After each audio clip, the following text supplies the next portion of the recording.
Sounds of Decay 3 is the new album from Vølus, Merciful, The Dying Light.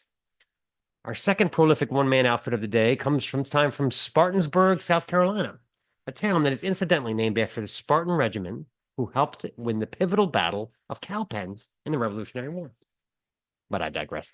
Merciful, The Dying Light is the fourth full-length from Vølus, the pet project of one Justin Vølus, whom Metal Archives lists as active in no less than 11 bands. Active. Including this one. Do these people ever leave the house? He also runs his own label that this album's on, Vargeist Records. So the short album consists of 7 songs, mostly in the 3 to 4 minute range. Vølus has bleak lyrics of eternal suffering and grief delivered through an uber guttural delivery.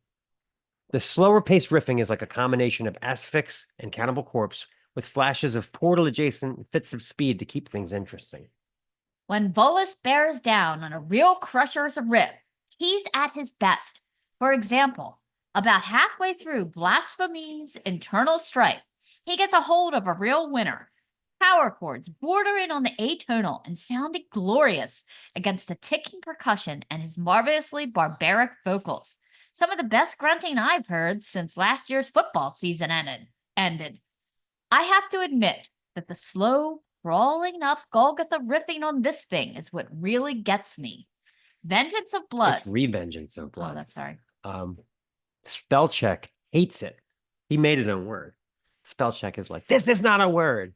It is now, bitch. You know. Revengeance of Blood starts off on such a doomy lurch. The whole thing is right on the verge of falling apart any moment, plus vomiting in a glorious and completely incomprehensible manner, crushing to the nth degree. The final track, Between Two Fires, is also worth mentioning.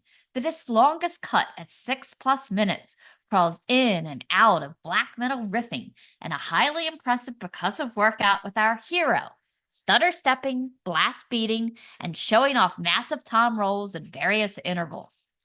This is ugly music. I mean, if you're looking for female accompaniment, woodwinds in the woods, or synthesizers, look elsewhere. But for fans of the gurgliest blackened oral slime, I'd recommend you let this young man kick you in the face for half an hour. It's great. This is Crowns of Ulthir.